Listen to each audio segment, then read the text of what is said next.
Hey everyone, Corinna Bellizzi here with a special bonus episode of Care More, Be Better. Now, I recently had the honor of being interviewed on the Honest Health podcast with Dr. Jeffrey Burke. He's a legend in the natural health space, and we had an incredible, wide-ranging conversation about the evolution of omega-3s, the urgent need for more sustainable supplements, and why algae just might be the climate solution hiding in plain sight. We also got into the science behind Orlo Nutrition, a brand that I helped to create, and how it's helping to reshape the future of regenerative health from the inside out. If you've ever wondered what makes polar lipids more bioavailable, or why some companies are still sleeping on algae as an omega-3 source, this episode is for you. Before we dive in, I want to take a moment to thank you, our amazing listeners and subscribers. As of this recording, we've already smashed our 2025 goal of planting 20,000 trees through our partnership with forestplanet.org. We're now at nearly 22,000 trees planted. That's all thanks to you, because we plant a tree for every new follower or subscriber on Apple Podcasts, Spotify, YouTube, and our newsletter at caremorebebetter.com. So here's a question for you. Should we keep going and aim for 30,000 trees or even 40,000 trees this year? Or should we shift our support to another Earth First nonprofit? I'd love to hear what you think. Please drop me a line at hello@caremorebebetter.com and just let me know your thoughts. Now, without further ado, here's my full conversation with Dr. Jeffrey Burke on the Honest Health podcast. Welcome to the Honest Health podcast with your host, Jeffrey Burke.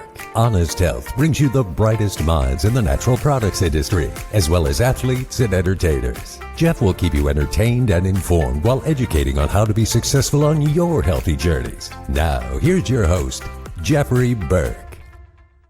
Hello and welcome back to the Honest Health Podcast. Jeffrey Burke here. I'm so glad you're here with us today. This is my new platform. I'm using this to bring you the most up-to-date, groundbreaking information from the best minds in the natural products industry. I'm also bringing you some feedback and some information from voices outside the industry.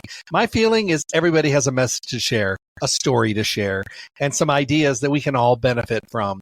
So I'm hoping that you're definitely going to enjoy this today, because I have been looking forward to this all week long. Corinna Bellizzi is here with us today. If you have not heard that name, you've been missing. So we're going to really get in depth today and talk about all the amazing things that she's doing. A great background. Corinna is a professional marketer, a health and nutrition expert who led the early growth of Nordic Naturals from less than 1 million to over 100 million in annual sales. Given her concern for the future health of people and the planet, she shifted her focus from fish-sourced omega-3s to algae, leading the development and launch of Orlo Nutrition, a brand that features the world's first carbon-negative algae-based supplements. An activist at heart, she launched her first podcast, Care More, Be Better, in 2021 to cover social and ecological issues that affect all of us. It now ranks in the top 1% of all podcasts globally. Her second show, Nutrition Without Compromise, launched in 2022. In addition to her work and her podcasting journey, she serves on Santa Clara University's MBA Advisory Board and is part of the health-minded community of professionals who seek to declare Santa Cruz County a blue zone. These are regions where people live longer and healthier than average. Help me welcome my guest. Hello there. Wow, what an intro. I'll tell you. I'm exhausted. It makes it sound like I do a lot. You do a lot. I'm so happy to have you here today. Thank you for making time for this. This means a lot to me. I'm honored. Well, I'm just so glad to be here. I'm a big admirer of your show, and I love the integrity with which you approach the many topics you cover. So thank you. Great research that you present, great products, and it's nice to be considered among your guests. It's great to have you here. And it's amazing how much stuff that you do. And anybody that I've ever dropped your name with, upcoming shows and stuff, you've created an amazing feeling within people within the natural products industry. There's a great respect for what you have done, what you are doing, and what they kind of think you're going to do moving forward, even though who knows how that goes. But, when you've laid this foundation, people are always wondering what you're going to do next. The big question. I ask myself that frequently too. And how's that going for you? Well, I'm in pursuit of my PhD in sustainability education presently. I really want to hone in on the intersection between what the public thinks, consumer awareness, so to speak, and how sustainable nutrition is approached today. And so part of that might be handled through things like third-party certifications with Regenerative Organic certified. Part of that might be handled through just encouraging people to shop local and really to try to get at the core of what makes people tick to make the decisions that can help spur these movements forward with greater success to feed humanity for generations to come, while hopefully doing something to improve our environment along the way. So that's really where my focus is. I think the concept of regeneration is fascinating. I'm also somebody who really thinks that we need to work to not abandon what progress we've made in consumer minds from the perspective of sustainability, because there's still a lot of confusion out there in the marketplace and we have work to do. We do have a lot of work to do. I was thinking back, I was talking to a friend of mine who started in the industry about the same time I did. So we're both, in our 45th year now. So we've been around the table a few times. And I tell them I've been around the block and they keep rebuilding and tearing down and rebuilding everything I'm seeing. So as an ever-changing industry. But, we were talking about how the major philosophies have changed in our industry, how doctors now look at this industry differently and, how the medical community is a little bit more closer melded with us these days, where it was very separatist when I first started. Funny story I like to say is I was working with Dr. Earl Mindell in Los Angeles, and he had a chain of health food stores called Great Earth Vitamins. Oh, and yes. I started helping him run those as a 20-year-old. I had no idea what I was doing, but he kind of took me underneath his wing, and I was helping out at the Westwood Great Earth store, and it was after hours, and we were doing inventory, and there was a knock at the door, and there were these 3 doctors at the back door from UCLA. And I said to the manager, I said, "What do they want?" She goes, "Oh, they're here to get their vitamins. They come to the back door." And I said, "Why?" And she goes, "They don't want their colleagues to see them in the store." And I was just like, oh my goodness, have we changed a lot since then? Yeah. Now functional medicine is something that's spoken about in common circles, not so much on the fringes, which is a fascinating thing in itself. It took some time to get here, but we're still in a situation where most medical doctors only receive maybe a week of nutrition education during their MD schooling, which is really, frankly, not enough even for any of us. Like, we should have some sort of foundational education that comes through the schooling system about what basic nutrition is and why we need it. Well, I know they're revisiting it. Maybe they're just trying to do it, for their own measures, because I do lectures at hospitals and I do speak to a lot of doctors as well. And it's interesting how, well, I kind of get taken back a little bit because I love the interest that they have in the things that we have to offer in our industry. I love that. But then as we have the one-on-one conversations, it seems like they're more interested in what it can do for them individually than it can do for the patients. Because they're like, I can't take these statins and I can't do this up. And my wife's doing this and this, and I'm looking for some alternatives. And I'm like, patients, what about the patients? And they're just kind of more focused on themselves. I mean, doctors have a tendency to not take care of themselves. So maybe them getting a little healthier would be a good thing. But, it is getting better, to your point, but we have a journey to go. Mm-hmm, for sure. Now, interesting about omega-3s. When I first started in the industry, which was a million years ago, omega-3s and fish oils were on the bottom shelf and nobody ever talked about them. And it took a long time before they were eye level and making a huge difference in the industry. And I know you were very, very instrumental in not only awareness, but driving people to the understanding and the necessity and then the quality of omega-3 and as well as sustainability. But then you had the switch to algae. Was that sustainability based? It came from a variety of angles. One is throughout my time at Nordic Naturals. I was there for 9 years leading sales, marketing, and education, essentially in this kind of equal second in command position along with person leading operations. And we partnered to grow the company over many hurdles through the years. First, we had to educate people on the fact that fish oil omega-3 was different than alpha-linolenic acid, flax oil, chia seed oil, that you needed a direct source of EPA and DHA, and that the way to get that direct source of EPA and DHA was through fish. that that's what you needed. At this point in time, we've actually got doctors to the point where they think when they say the words omega-3, they mean EPA and DHA fish oil, right? So they say you need 1 gram a day or you need 500 milligrams a day. And they're not thinking 500 milligrams of oil. They're thinking 500 milligrams of EPA and DHA, which is an amazing feat to have accomplished in really such a relatively short time. But the thing that continued to frustrate me throughout that period is I would often run into vegans or vegetarians in the aisles that I could never convince to take an EPA DHA fish oil product. Sometimes I was encountering a person who was just in their 20s. Young woman sticks out in my mind. I remember being in the Los Angeles area. She was young, beautiful, and losing all of her hair. She'd been vegan for a while and was just not getting the right nutrition to support her total body wellness. She was essentially becoming too frail. And I knew that DHA, as an example, is imperative for the growth cycle of your hair follicle. And so if you aren't getting enough of this key nutrient, it could be one of the things that's contributing to that, along with not getting enough protein and other micronutrients as well, if you don't have the gene for alopecia, right? So as it stood, I knew I could help this individual. She could just go in that direction. And so what I ended up doing was taking her over to the algae oil, and I started to learn about Martex DHA, because back in the day, that was all that was available. And I said, look, you need a direct source of this specific nutrient. You're not getting that from the flax oil. You could have some genetic things that are getting in the way of you absorbing this from alpha-linolenic oil. Right? So if you're taking your flax oil, your chia seed and everything else, it's just not giving you what your body needs to thrive. And so, this is just a one-off. I see this person one time, but it made an impact. And then as time goes on, I start to confront more and more issues of sustainability. You have people that come up and say, well, you say your fish oils are sustainable, but what about the 15,000 dolphins that are killed every year off the coast of Peru because locals see them as competition for the fish that they can't grab anymore? And I don't have an answer for them, right? And then I look into it and I find that there is some spotty media coverage of this stuff, but it tends to be like underground bloggers that are quickly quashed. Like they try to bury those stories as quickly as possible, right? And yet that fishery is Marine Stewardship Council certified. It has that blue label, right? That blue label that Whole Foods tells us to go look for.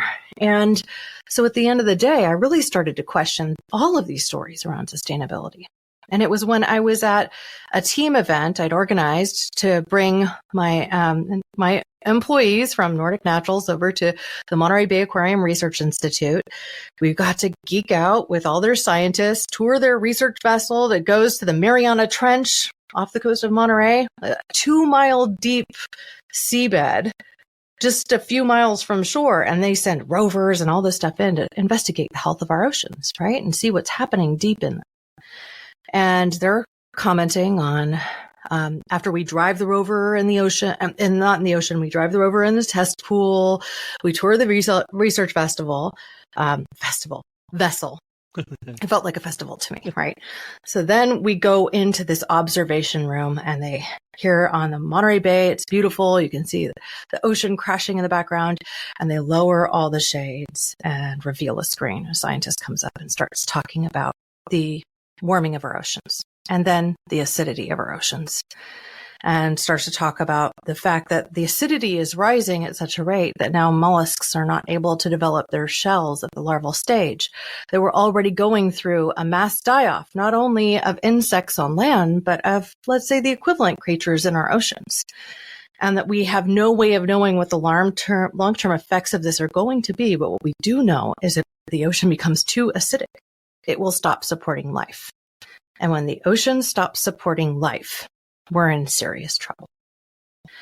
So, not to be a doomsdayer, but there was not a single thing that this scientist shared that I had an argument against.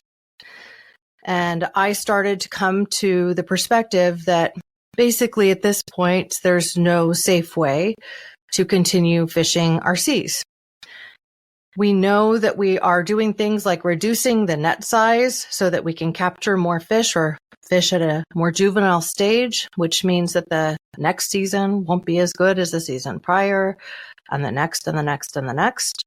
We've already had a couple of seasons in recent past where we knew the fish stocks weren't as much as they used to be. So You can make your argument for temporary sustainability numbers and what the health and tonnage of these fish species are in specific waters, but really the argument is one that is continually confronted with our changing environment. And that changing environment isn't cooling. The oceans are not becoming less acidic. Those problems are getting worse and pretty quickly. So I decided it was time to pivot. But it was not just because of the environment. It was also because I came to understand, after 9 years of selling fish oils every day of my life, that fish got all of their EPA and DHA from the algae they consumed. And I did not know that. Now, how is it that we'd skipped over this fact in all of my education time at Nordic Naturals? How is it that I went to medical conferences, to the International Society for the Study of Fatty Acids and Lipids, and this just never came up, right? It was just something we didn't talk about. I had heard that, our fish were having lower levels of EPA and DHA levels were rising, and this was a confusing thing. Why was this happening?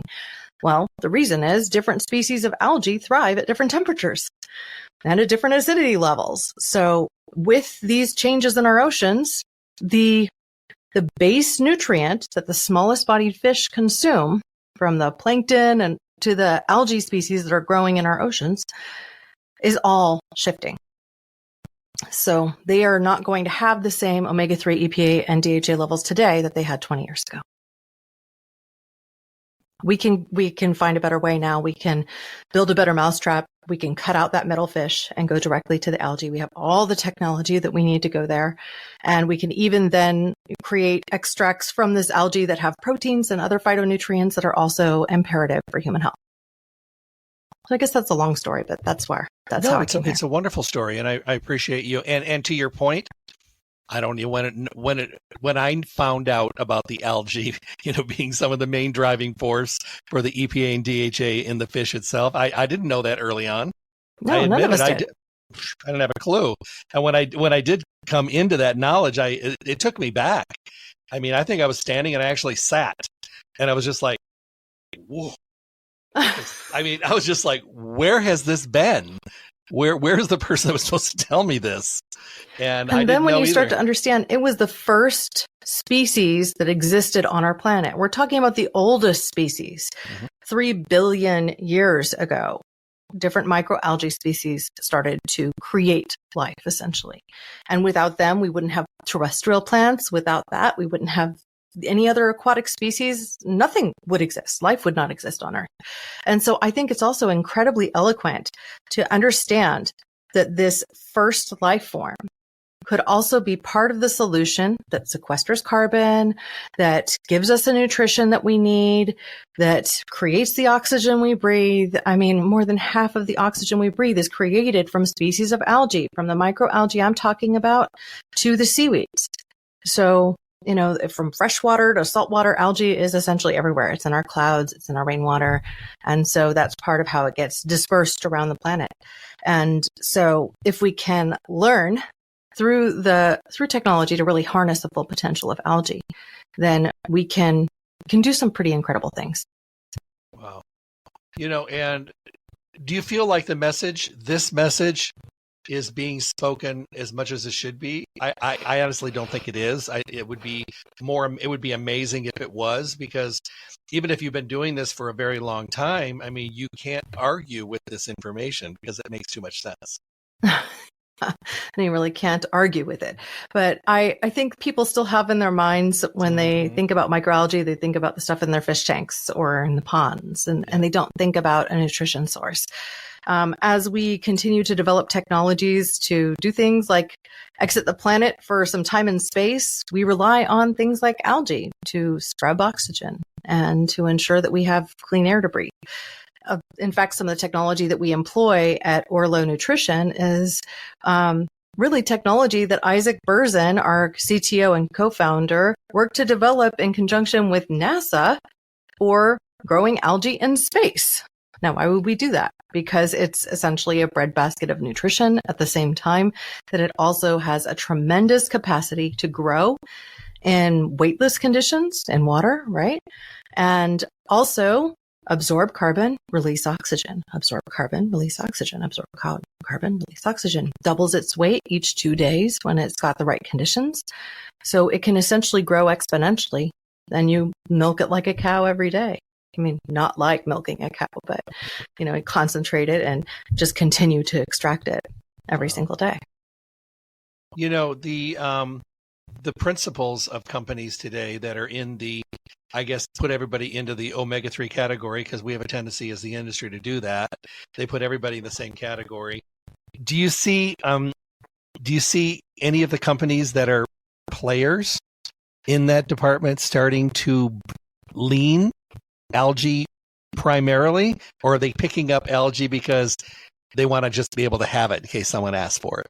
Not to speak ill of beautiful redheaded people, but I consider it like the redheaded stepchild perspective. Yeah. Like we really have Nordic Naturals as a fish oil company, and then they have an algae omega.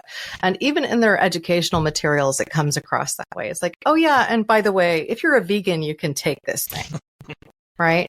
Yeah. That's really how it's supported.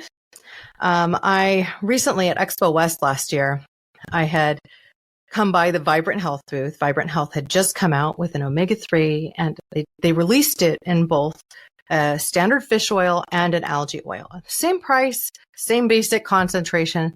And I really struggled to understand why they did that. And so I asked the founders, and she said, well, fish oil outsells algae oil 4-1. So why wouldn't I do that? And really kind of threw shade at me for it. And I just thought, well, that was kind of a silly response. I'm just asking a question in an open-ended capacity because we know that this is more environmentally responsible. You're releasing them at the same price. They have virtually the same formulation to them. It really seems almost wasteful to bother with releasing two. And yet they did it. And I think that's really kind of telling for where we are. You might have a vegetarian or vegan company that comes out with a product, and then of course they might have an omega-3 too, but it doesn't tend to be the central focal point. And so, it makes me proud to be a part of this entire work with Orlo Nutrition and the parent company Vaxa Technologies, because they grow their own algae. They're doing so photosynthetically. They're doing so in a carbon negative way because they're co-located with a geothermal plant and they feed it CO2, and then that CO2 is sequestered in the algae itself. Our waste stream becomes soil amendment. So it locks in carbon for the next 30 years. So even the waste is useful. At the end of the day, this is one of the most responsible ways you could possibly make a product. The water gets reused and recycled. It's pristine water. It's a closed environment, so you don't have infiltration of other algae species. You don't have to worry about water bugs or water beetles or bird poop or lizards dying in a pond or any of that contamination that can happen when you're growing algae in open ponds. So it means that because things are grown in this really tightly controlled capacity and they're optimized, that we get a higher yield, a higher total percentage of micronutrients, and that they're in the most bioavailable form. So the end products that we produce can be really minimally processed. And through that minimal processing, also retain all their phytocompounds, so that even though we don't label all of them, within the omega-3 itself, you've got chlorophyll, you've got proteins that come from that omega-3 oil itself, the nanochloropsis. You have carotenoids and vitamin A, very small amounts, but they're all in there. And you have the omega-3 retained in its polar lipid form, which is 3 times more bioavailable than fish oil. So the end result on this omega-3 product alone is that you can produce a capsule that's smaller and that produces as much bang for the buck as it would if you were to get a product that had 1 gram of EPA and DHA in it, even though it only has about 330 or 260 milligrams of it. So smaller dose, smaller pill, no fishy burp because, there's no fish oil, but it's also because it's in the polar lipid form. Polar lipids, they don't sit on top of your gastric juices and create that aldehyde byproduct. They get integrated into your gastric juices. They get more quickly absorbed into your system. And so you can get the maximum benefit. And if every company approached their supplements in this way, then this industry would have a much different reputation than it does from, let's say, the outside supplement critics that you and I hear about pretty consistently. Oh yeah, this is an unregulated industry and all these other things that simply aren't true.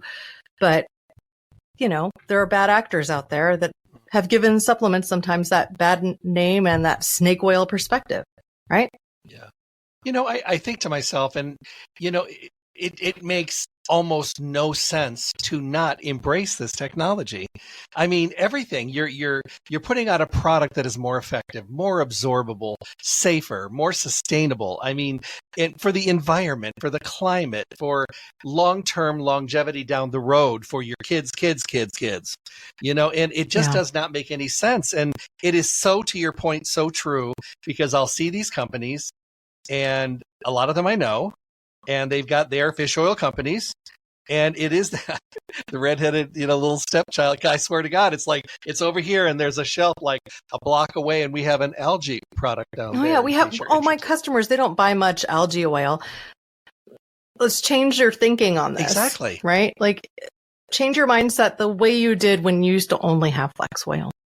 And if you think about it that way, then you can be ahead of the curve and you can start to push your consumers to a different world. Mm-hmm. I was just at Highlands Health Food in the Chicago area with my rep, Rob Seaman, yesterday as we're recording. And we spent some time there, and they also made a comment that, they don't have many customers coming in for an algae oil, but they have a ton of customers coming in for omega-3s. So we even just left them with a few extra pouches. Like, you have some vegetarian leaning people here that are on fish oil. Like, just give one of these out to them and talk to them about the fact that they're doing things differently. And this is the benefits that you're going to see. And, from the sustainability perspective, from the algae first perspective, from the polar lipids, all of that, no fishy burp, no gastric irritation whatsoever. That means something to people.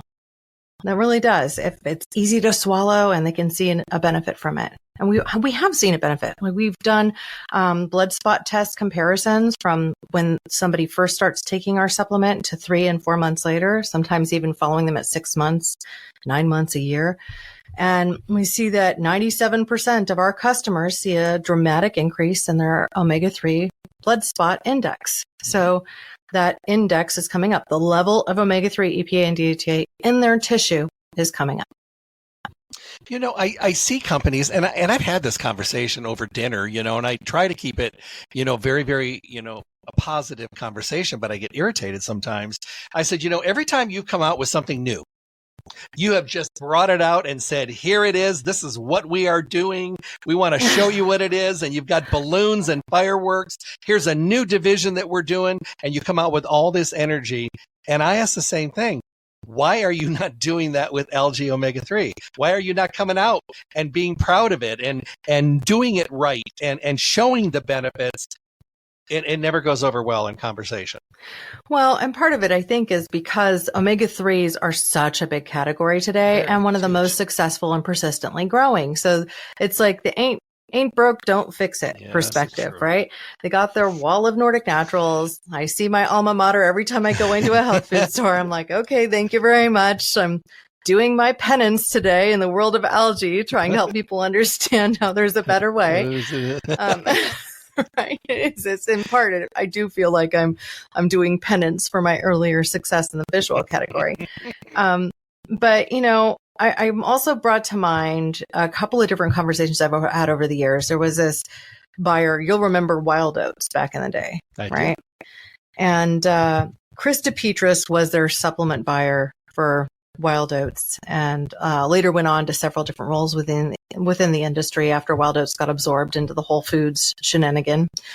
But he said, I think you guys are undervaluing your contribution. What you've done here with Nordic Naturals, like, you've helped raise the entire fish oil category, because it was a relatively stagnant category where products tasted terrible, burp back was awful, and they didn't really understand the difference between omega-3 flax oil and omega-3 fish oil. And pretty much the only people who took a fish oil every day were people of Scandinavian descent or those who had been lined up in elementary school to take a teaspoon of cod liver oil every morning, which they were mostly given for the vitamins A and D that it contained, not so much for the omega-3s because they didn't really understand that back then, right?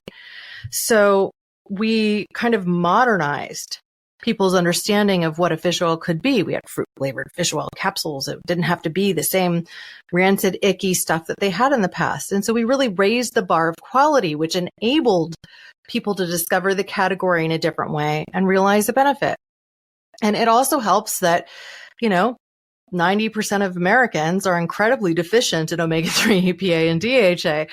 So if they take it for the first time, they feel better pretty quick.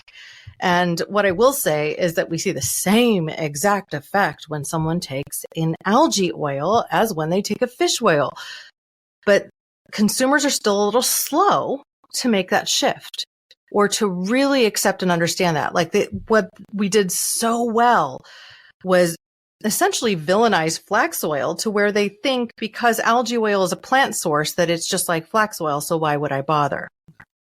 And I even hear that from doctors, algae and flax, that's okay. They could do that, but I really want them to be taking fish oil because they don't understand that the flax oil was delivering a different form of omega-3, alpha-linolenic acid, which is a precursor to EPA and DHA, and which you have to have delta-5, delta-6 desaturase to break it down into its components. And then you need to have the right balance of other core nutrients in your system to be able to stitch things back together so that you can create EPA and DHA in your body.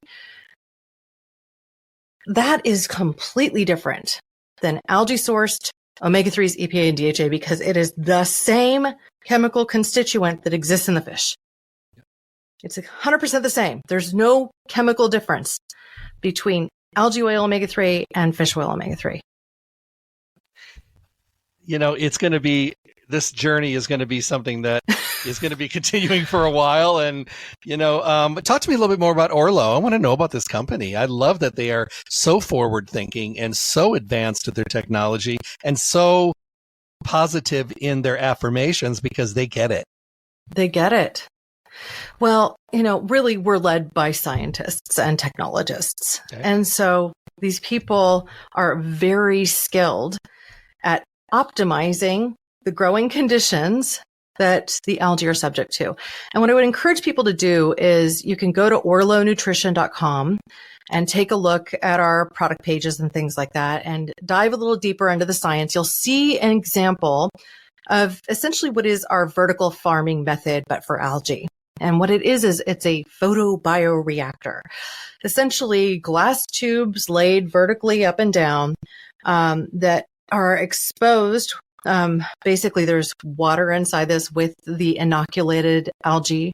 So the inoculation of the algae means that you've put a little bit of algae in there and then produce the conditions to enable it to grow. You'd feed the standard NPK type of solutions. So you've got your nitrogen, phosphorus, potassium there for for them to continue to grow, an organic solution, right? And then you've exposed it to this perfect blend of blue and red light, because that's what the algae wants to see. So it's this really bright, beautiful fuchsia.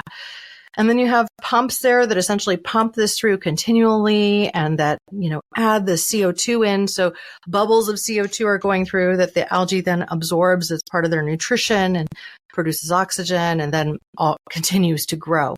Over the course of 2 days, they've essentially maximized their growing space. And so it's continually kind of harvested on the other end. When we continue the inoculation, it continues flowing continually. 2 days. 2 days. Every 2 days, algae has essentially doubled. And so it's an exponential growth rate. So you have to kind of continually harvest it. It's not like we empty these things out and clean them and start over. This is not that. Okay.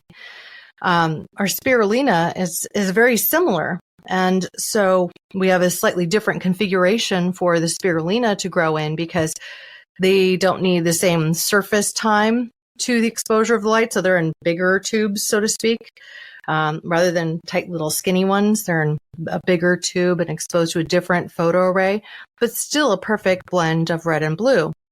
And we got to discover the ideal growing conditions for these algae species by doing lab scale and then going into production scale once we refine, right?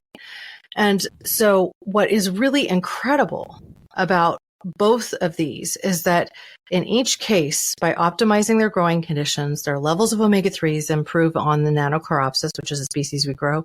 The levels of phytonutrients improve. Our yield, therefore, improves. We don't have to use as much to make the oil, so to speak. Or we can make a more potent omega-3 without having to do things like refine it with molecular distillation or CO2 extraction or any of that. We basically just have to dewater it and run it through some processing, which isn't very complicated, right?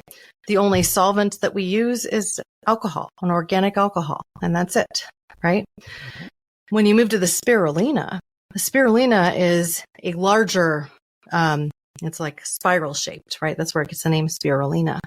And we essentially just would take that water and filter it through a mesh screen. And that mesh screen then leaves all this kind of goopy stuff on top that has no odor at all, no flavor to it aside from a slight brackishness because it's grown in a medium that has a little bit of salt to it, right? So then you essentially just rinse it and then we freeze it. The freezing kind of breaks the bonds of the cell walls and enables us to extract it. We can get a very, very bright blue spirulina out of that. We can also refine it to get more of the green components out so that we can have a more vibrant blue and work in the food colorant space. But what was really fascinating about growing our spirulina in this way is that through its optimization, we learned that it actually produces vitamin B12 in its bioavailable methylated form. Spirulina grown in open ponds does not have that. And in fact, spirulina grown in open ponds has what you would refer to as a pseudo B12. The reason it's called a pseudo B12 is it essentially sits on your receptors for B12 and so could essentially prevent your absorption of vitamin B12 if you were to consume it at the same time. So we think the reason this is happening is because our growing technology does not have any UV light. And so that could potentially be changing something about how the spirulina grows because it's the same exact species. There's no difference other than our growing technology. Fascinating, right? Unbelievable. And it can't do anything but be in such an amazing state because you give it this euphoria, utopia environment to be able to do its thing. We call it, it's like an algae spa, right? Like come in, soak, and optimize. Do you do astaxanthin as well?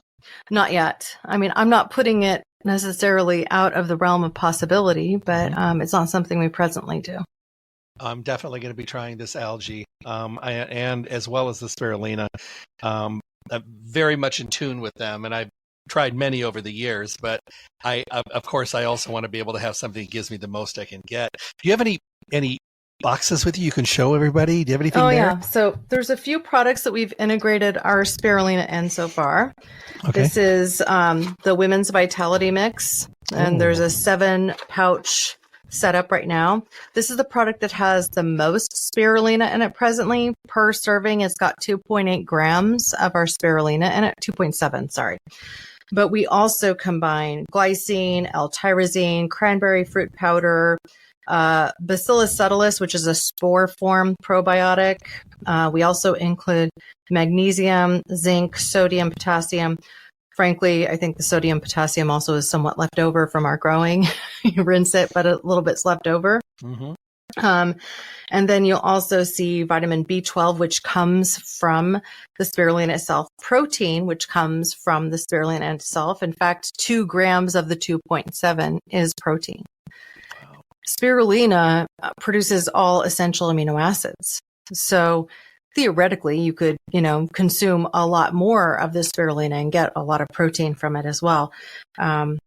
At any rate, but that's all in there. It also includes iron, and the iron also comes from our spirulina. So it says that along on the back. So you can see from the supplement packs, it says iron from Icelandic ultra spirulina, Arthrospira platensis, which is the same species everybody else grows. And then we have put it into our Focus and Memory gummies. I love this product because, and I did open this one already. You get the kind of blue-green from the spirulina. I love that. It has 100 milligrams of phosphatidylserine per soft chew. It's a gummy, right? So 100 milligrams of the phosphatidylserine, which has improving effects with time. So it helps your memory and focus, short-term memory tests and things like that with better effects over time. So you'll realize the most benefit in the first 30 days, but then gradually improving benefits from there out. So I encourage you to take something that has phosphatidylserine in it for the long term. At the same time that it has our spirulina in it and lion's mane standardized to beta-glucans 1,3,1,6. So it's a really smart formula. We also are a big fan of L-theanine. So we put L-theanine in this.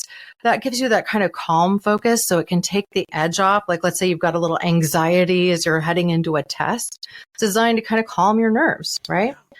We also put that L-theanine with our spirulina in a brain performance bar. So this is something you could take an hour before your performance activity, whether it be a sport where you needed to be mentally sharp too, or a test or something to that effect. This gives you 11 grams of protein, around 200 calories, but it also has that spirulina in there, along with protein from peas. And this one does have caffeine from green tea. Mm-hmm. That's 100 milligrams. So it's a pretty hefty dose of green tea caffeine, but the green tea caffeine is balanced with L-theanine as well. So again, that sharp focus. And so I just would say don't take it after 5 p.m., and we say take because this is a supplement bar. It's not just a nutrition bar. The levels of nutrients we're giving are at the supplement level. Another 400 milligrams of lion's mane mushroom is in here as well. So again, really incredible. Tastes good. It's coconut and cookie dough. Very forward thinking. No pun intended, but nice. I love the labeling too. The packaging is beautiful. Yeah, thank you. And then of course our omega-3s we've done really differently. We talked a lot about them, but our omega-3s are in a pouch. These are made of post-consumer recycled plastics. Mm-hmm. So this one says active omega-3 on the front, Icelandic ultra algae, and then 3 times more bioavailable polar lipid form. It says right on the package, carbon neutral, vegan, gluten-free, and non-GMO.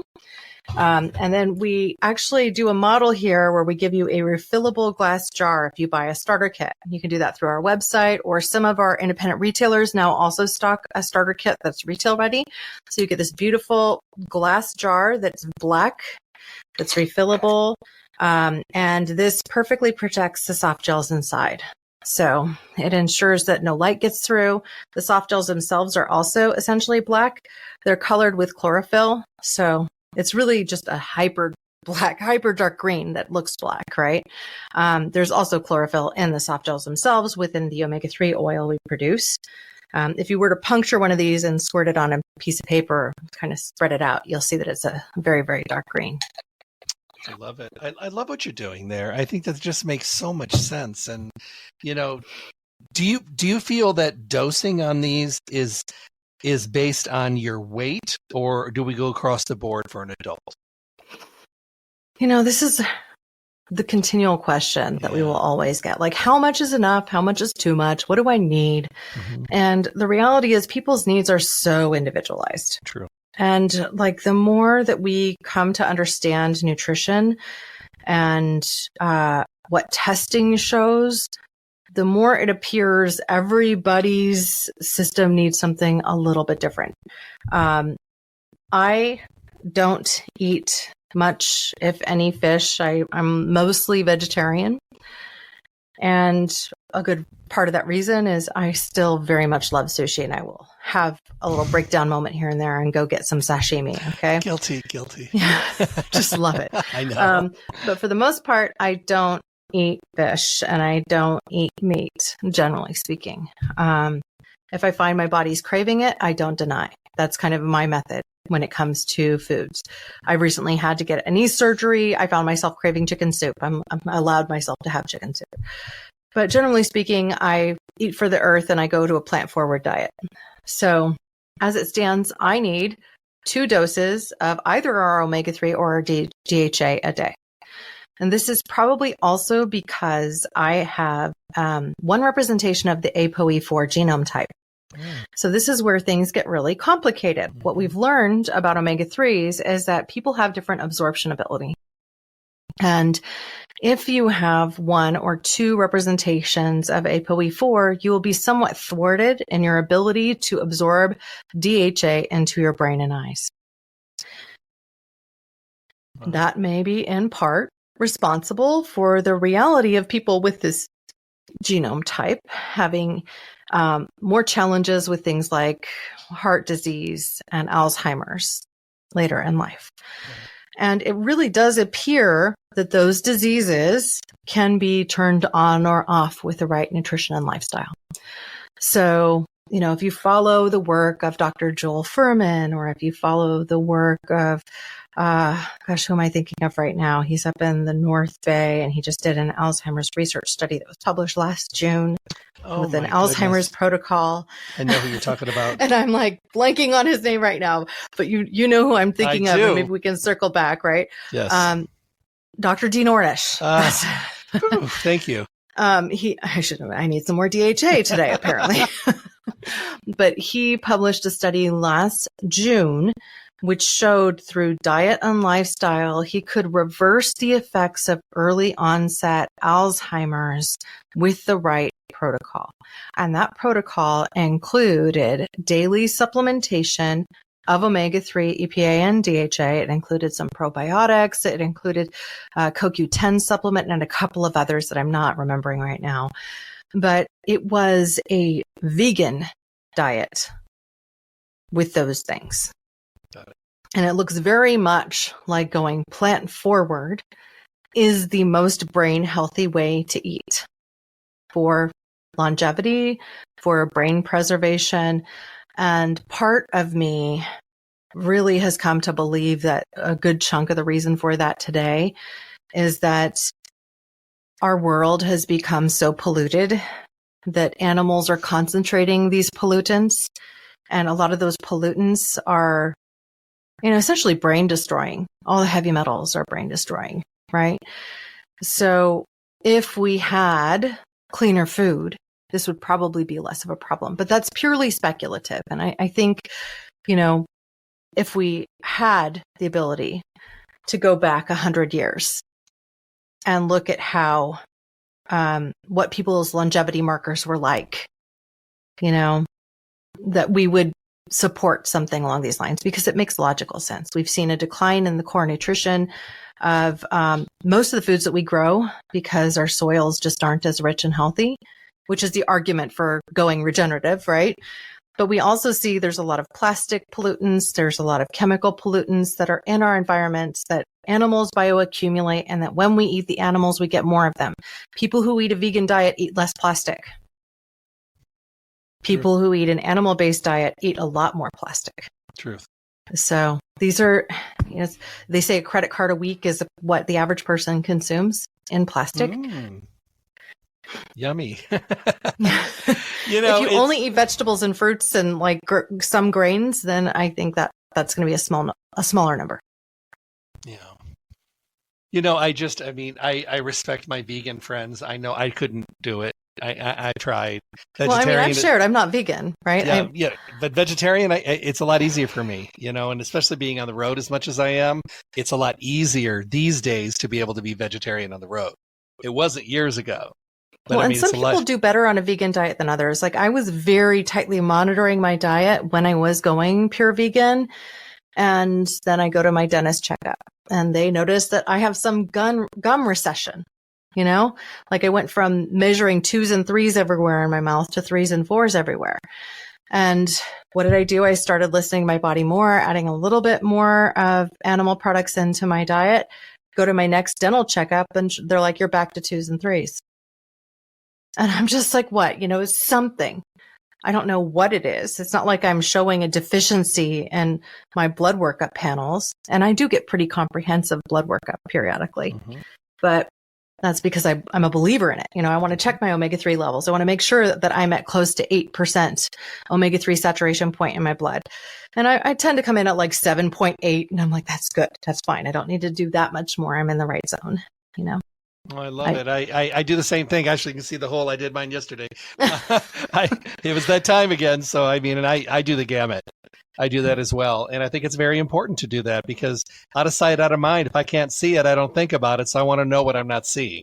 Yep. So that's important. It's a smart thing to do. Test, don't guess. I mean, if you can do it like once a year. And the thing I've learned too is that don't necessarily go through your health insurance because sometimes they don't cover very much and you end up paying more through that lab than if you go directly to another lab. That's true. So unfortunately, that's just the way billing works in our medical system. Well, I want to thank you. This has been a really high point for me. I really appreciate it. And thank you for all the wonderful information. How do people find you? If they want to follow you or if they want to listen to you, what's the easiest way? Well, I do have my podcasts. Of course, you mentioned them on this show already. Care More, Be Better is my primary show. Nutrition Without Compromise, I'm on a break between seasons, but there's several episodes out there already where I dive into a lot of the intelligence we've shared today and with several different experts in the health space. Some in sustainability. I've interviewed Dr. Isaac Berzin about our technologies and things like that. I've done so on both my shows and he's just a hoot. So I encourage people to check those out. And then you can follow me at Care More, Be Better. You can follow Orlo Nutrition at Orlo Nutrition on every platform. And I also have a couple that are at Corinna Bellizzi, but I'm probably most active on LinkedIn and TikTok-ish, sometimes Instagram. I follow you everywhere. So. Thank you. No, I do have fun. I just don't have much time for social media these days. I know it's difficult, and I travel so much as well myself. So I try to make the time, but it's usually in the middle of the night when I'm doing it. So yeah, do me a favor, leave everybody with a thought of the day. I think the core message I want to leave people with is that they should learn to trust their bodies. So often we hear from other people about the things that we should be doing, and what I should be doing versus what you should be doing might be two completely different things. Health is an individual journey. And so learn to listen to yourself, learn to listen to how foods and supplements that you consume make you feel when you consume them. And then focus on the things that make you feel better. I love that. I'm stealing that. Thank you. That was wonderful. Thank you. You've been listening to Corinna Bellizzi today. We've been talking a lot about a lot of things today, but a lot of amazing focus on omega-3. And with the importance of omega-3, I think it's really important for you to be able to pass this show on to your friends and family, have them tune in, give them this foundation of awareness and the differentiation between what's going on, what we think we know, and maybe some of the things we need to know. And I hope you'll come back and see me again. Oh, absolutely. Anytime. I would just love it. I think that you are a breath of fresh air and you bring sunshine and light, and I think that's really important. Make sure to go to my webpage, drjeffreyburke.com. Remember to tap on the Honest Health logo. It'll take you to Spotify for the audio version, the one you should listen to when you're driving. And tap on the YouTube logo, and you can watch all of the episodes there. I hope everyone has a wonderful day and enjoy yourself. Get healthy, be healthy, and stay healthy. Have a great day. God bless. Stay tuned for more information from the Honest Health Podcast with Jeffrey Burke. And make sure to check back often for interviews and conversations from the guests we all want to hear from. I'm John the Announcer. Thanks for listening.